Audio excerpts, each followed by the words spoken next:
Hey, I'm telling you. we're gonna, Wilma, Huh? we're gonna go ahead and begin. Judge is running late. Nina asked me to just open the meeting so we can begin. Okay. Y'all good? Y'all good? Okay. We don't have to stand in front. Good morning, everyone. Judge is on, we'll be here in just a moment, but we're gonna open up our meeting today. Today's Brazos County Commissioners will meet in a workshop session as following. We're going to meet today at 9 o'clock, Commissioners Courtroom. And this is a workshop session with, what would you describe that as best? It's presentation and discussion on community support contracts requested for the fiscal year 25-26 proposed budget. And well, Nina, I'll leave it over to you. Thank you. I apologize for starting a little late. Judge Peters is running a little late, so he's going to be here shortly, but we're going to go ahead and get started. First off, thank you all so much for attending. Thank you, Court, for showing up and listening to the outside agency's request for funding for fiscal year 2026. As they are coming up, I do request that you state your name and the agency that you're with. I have requested that the agencies keep their presentations about 10 minutes, knowing that we'll have questions directed to them in a little Q&A session. What is on the screen has been the last several years of what has been adopted for that organization, as well as what is requested, and if it's an increase, decrease. So the first step, we're going to kind of go out of order. Right now, we're going to ask for Voices for Children to come up and do their presentation. Voices for Children.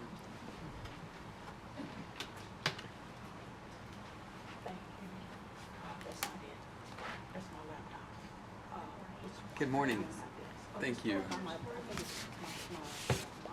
Like this. Like that. Thank you. Oh, just two of them? We should, the two per? Okay, okay. I'll take some of the records. Thank you.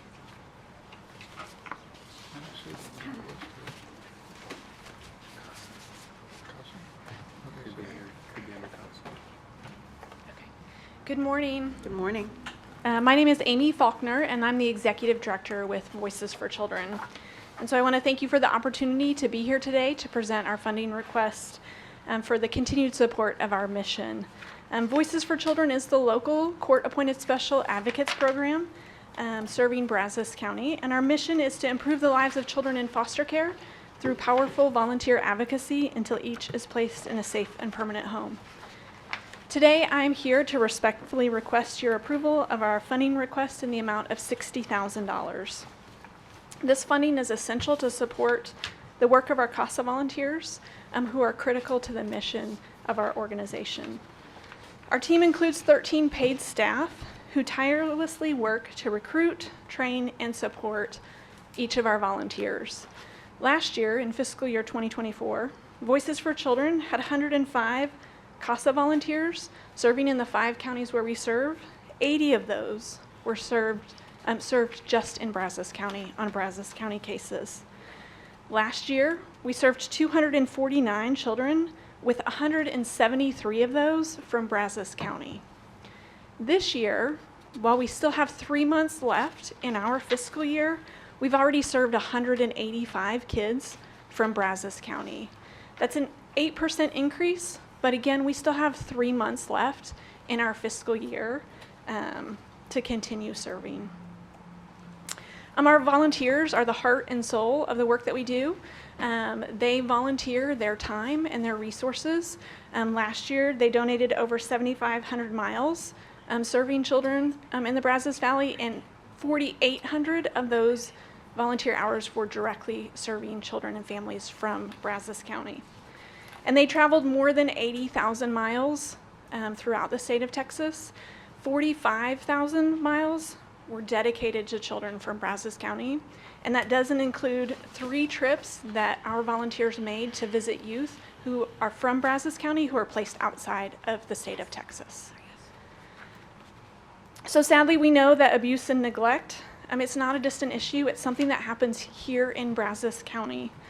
Every child in CPS care deserves to have a consistent, caring adult life in their presence, somebody who's going to continue to advocate for them within court and ensure that their needs are being met while they're in the state's care. So we're requesting your continued support to ensure that every child in Brazos County has a CASA volunteer. The $60,000 that Brazos County has provided to us each year supports training, recruitment, and then supporting those volunteers in their advocacy throughout the life of the case.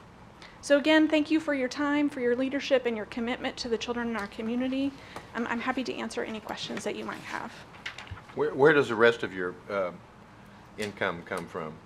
Yeah, so about 49% of our funding comes from Texas CASA pass-through funding, which is HHSC funding, which is state funding, as well as VOCA, which is the Victims of Crime Act. That's federal funds that are filtered in the state of Texas to the Attorney General's office, and then they distribute it out to nonprofits.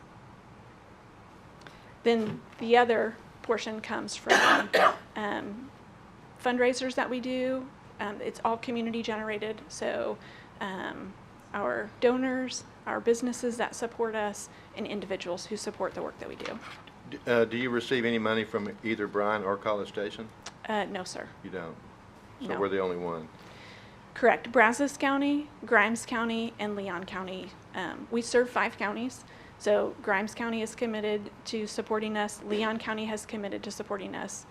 We've got a request into Burleson County. And then Madison County currently only has 3 kids in care, so we have not asked for them to support us financially. Are you asking for the same amount from each county? No, sir. Okay. So we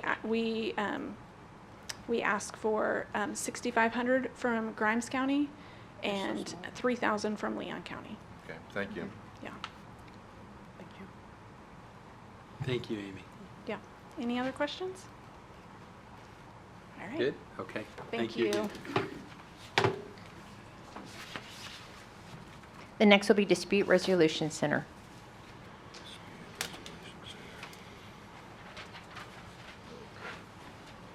Yeah, I'm just checking them out. Thank you.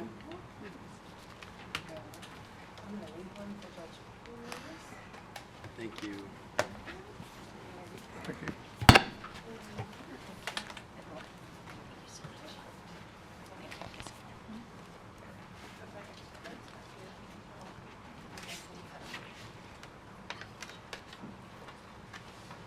Good morning. My name is Tori Ellis, and I am the Executive Director of the Brazos Dispute Resolution Center.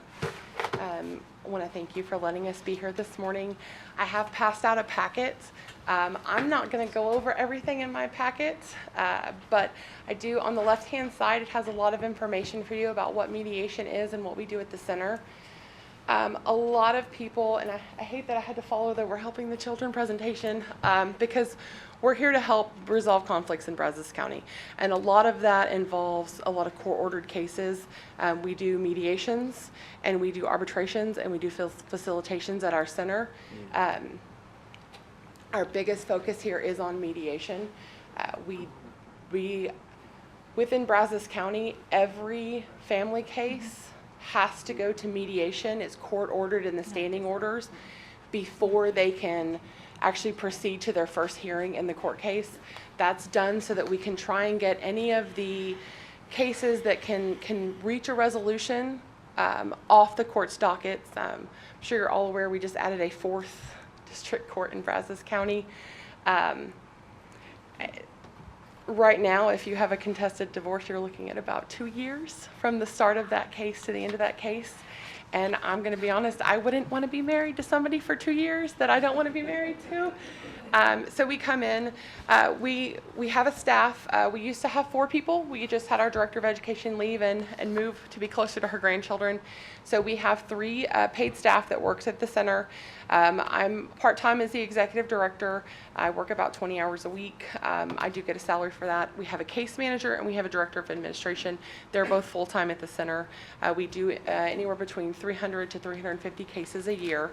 I actually have, in your folder, I have our budget, and if you kind of look in the back, I actually put our salaries in because our biggest expense for the DRC is our salaries and our rental facility. All of our mediators are volunteers. We bring them in from the community. We have my job as executive director is kind of 3 different sections. 1, I run the center. 2, I run all of our community outreach programs. And 3, I run all of our training programs. So to become a mediator, you have to first take, if you're going to do civil mediations, it's a 40-hour basic class.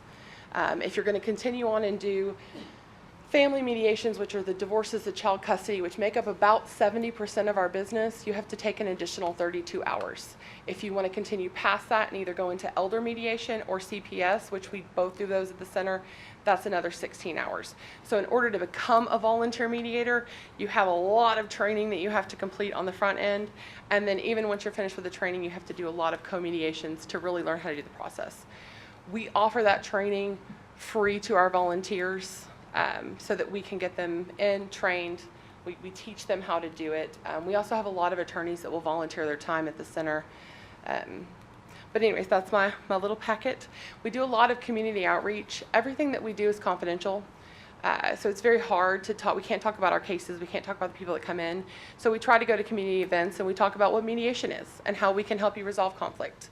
And how, you come into the center, nothing's on record. You meet a neutral party that has, is going to help go between the cases. You don't have to be in the same room with the person. You don't have to see the same person. We can come in and be that intermediary, and we can help you try to resolve your conflict. We also have the availability of Zoom, which has helped expand what we could do.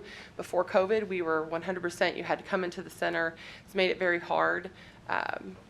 The addition of Zoom has let us kind of expand a little bit out of the county. We are partially funded now by Grimes County. They give us a grant for $12,000 a year there. We are requesting $60,000 a year from you. That's a $10,000 increase over last year. That goes to basically pay the rent for our center. Almost 100% of that covers that rental amount, and it is going up. We can run 3 mediations at the same time. We run 2 sessions a day, and we're not quite at that capacity right now. Like, we don't have that intake, but we usually run 1 to 2 per day, but we are trying to expand that to get more customers in. We also are involved in a new project with the county. It's Settlement Week, and in your packet, I have a copy of the code that tells us that in any county that has over 150,000 people, you're required to have 2 settlement weeks a year. Just doing 1 this year because it's our first year. But we created a committee with the administrative law judge. While the judges are out at their training, we are going to come in and do free mediations.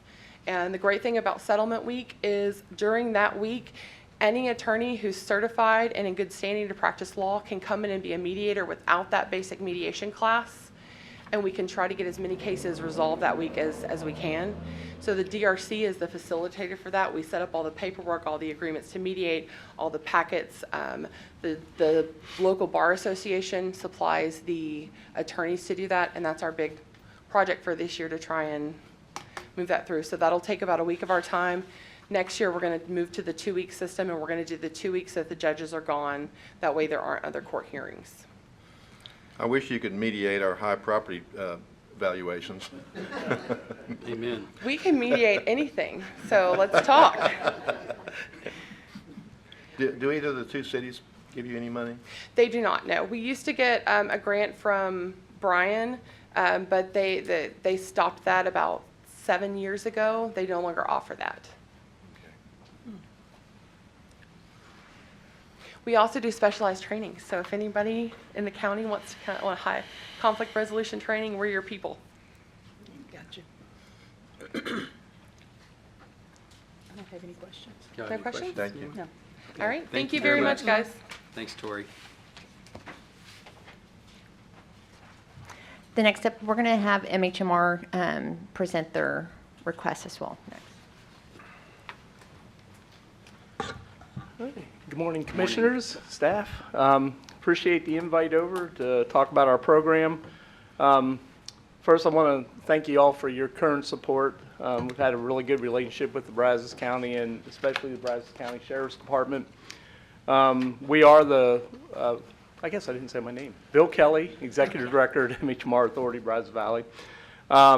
kind of the history of our center, we are the local mental health authority, and we're the local intellectual developmental disabilities authority for the agency, for the Brazos Valley. We serve Brazos County and the surrounding 6 counties.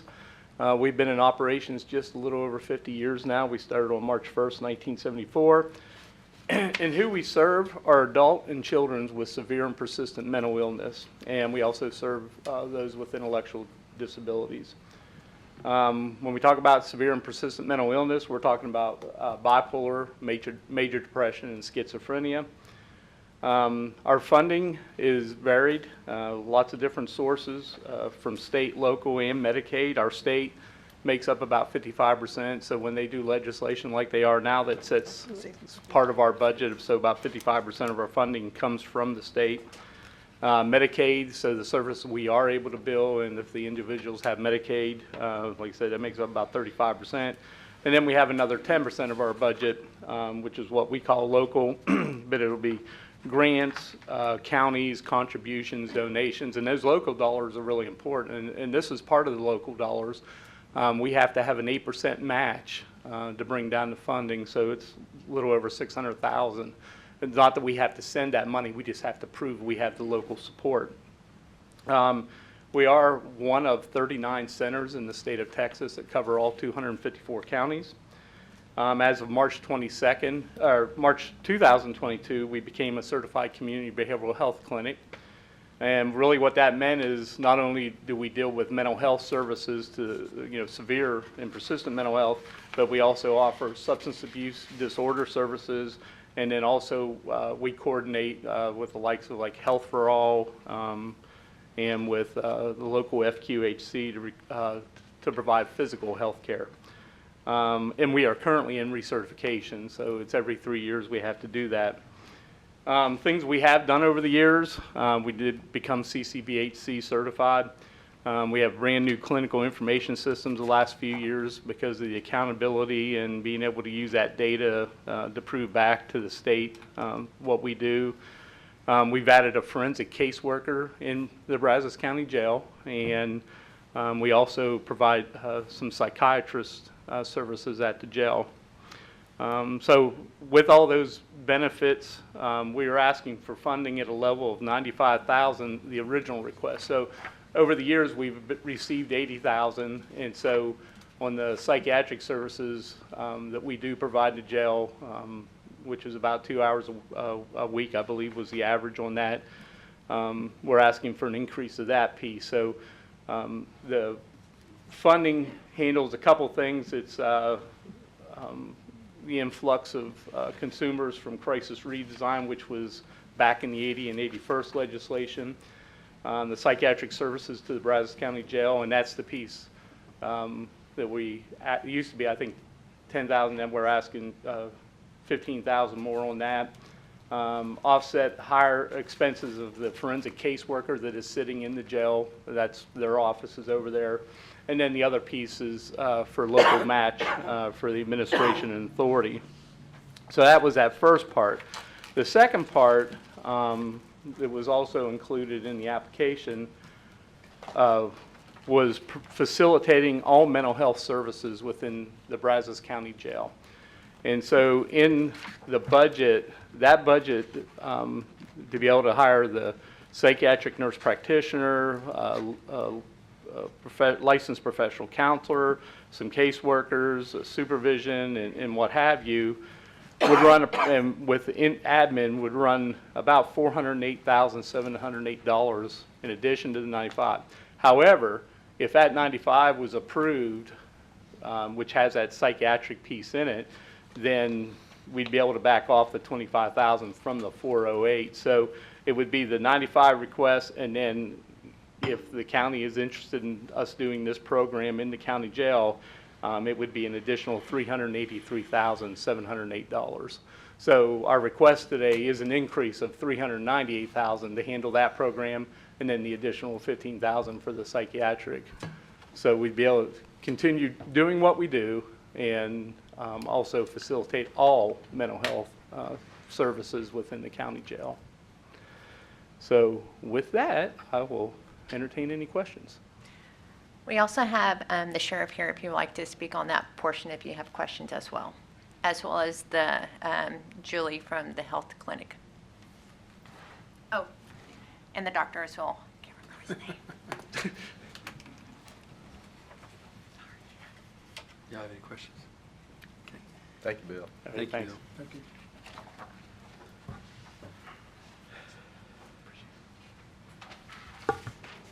Next up will be Amber Alert Network.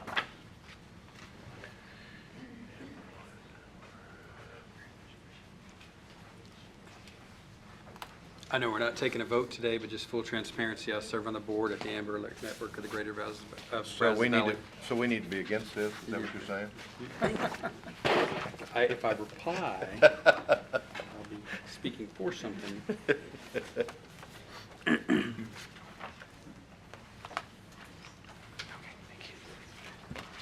Good morning. My name is Chuck Flieger. I currently serve as the Executive Director of the Amber Alert Network Brazos Valley. We are a regional missing persons nonprofit organization. In your packet, provided some information that I'll discuss here briefly. But who we are, our mission statement, why we exist, is protecting children, preparing responders, and educating communities. And our vision statement of where we want to go is to provide for the missing and those who seek them through effective notification, response, education, and family services. I appreciate the opportunity to come here before the Commissioners Court today. We have received funding from Brazos County for the previous 5 years. The request for this current year is the same as the previous 4. The first year that we received funding was kind of to get us kick-started, and so after that first year of funding, we have reduced it, and it has remained at the same $5,000 level since that time, and there is no increase at this point. Our overall agency budget has been able to grow, and that has been primarily through fundraising efforts, through events like Brazos Valley Gives, as well as a once-a-year in-person fundraiser. And we utilize that increase in financial ability to build resiliency. We're currently in a donated space using donated computers, and so we need to have the reserve in order to address those in case any of those things are no longer available. We're also planning to add and have budgeted to add a part-time position this current year, and we are seeking candidates, and hopefully we'll get that hired before the end of the summer. Some of our primary agency activities that the way that we serve local law enforcement and family members of the missing is through support case in any missing person incident, and that can range from flyer creation and distribution all the way up to an on-site response to help facilitate search and ongoing investigative efforts. Since October 1st of 2020, when we began full-time operations, we've initiated over 330 of these support cases. Brazos County has accounted for 236 of those, so almost 70% of our caseload comes from Brazos County, which is quite natural because of the population differences between the counties. These cases, our cases involving missing children, have accounted for almost 80% of our caseload, including 8 Amber Alerts, either on a regional and/or state level, which we helped facilitate. All of those have resulted in safe recovery of those children. Last year was our busiest year. We facilitated 92 support cases, and so far this year we're already up to 80, so it is on track. 80? Yes, ma'am. Yes, ma'am. Sometimes people ask, well, if you're super busy, that means there's more missing persons. Actually, the numbers for 2024 across the region were down pretty significantly. I wish I could say that was I could attribute exactly what that was, because if we could do that, we could market that and sell it. We're going to keep a watch on numbers here in 2025 and see if that's a trend or if last year was an anomaly of some sort. Certainly, even one missing person is too many, but we're there to assist in any of those efforts. Another thing that we do is we try and provide training to local law enforcement, the community, and other first responders on best practices when it comes to response to and investigation of missing adults and children. This includes our regional child abduction response team, which we help to form and continue to help maintain and provide training for. Since October 1st of 2020, we've done 61 different training classes on a variety of subjects, and we've impacted over 1,000 attendees. Finally, we provide public awareness. mainly through our social media channels. Those social media posts have reached over 4.3 million people. Those are for missing person flyers, missing children flyers, as well as just general public awareness. We've distributed over 5,100 child ID kits, and some of the material that's in your packet includes some of that material that we pass out at events like First Fridays. We're going to be at the Health and Safety Expo at the Brazos Center next month. And then we also appear at like the Every Victim, Every Time conference. And so what we do is we try and educate the public and educate our responders to be able to respond to phone calls that they hope they never get, but we want to be there to be as ready as possible. And with that, I'll be happy to answer any questions whatsoever. Do you get any money from either of the two cities? Yes, sir, I sure do. We do. We have requested and have been receiving the same amount from the City of Bryan and the City of College Station. We request from the other 6 outside counties at a lower level because of the caseload, but pretty consistent funding across the board from most of the counties. And again, but we do receive from City of Bryan, City of College Station, and from Brazos County at the same level. At the same level? Yes, sir. So 5,000 from each, Bryan? Yes, sir. And College Station? Yes, sir. Thank you. You might have questions? No. Chuck, thank you. All right, thank you very much for your time and the opportunity. We are running a little ahead of schedule, so I wanted to see if Big Brother Big Sisters organization is here, of course.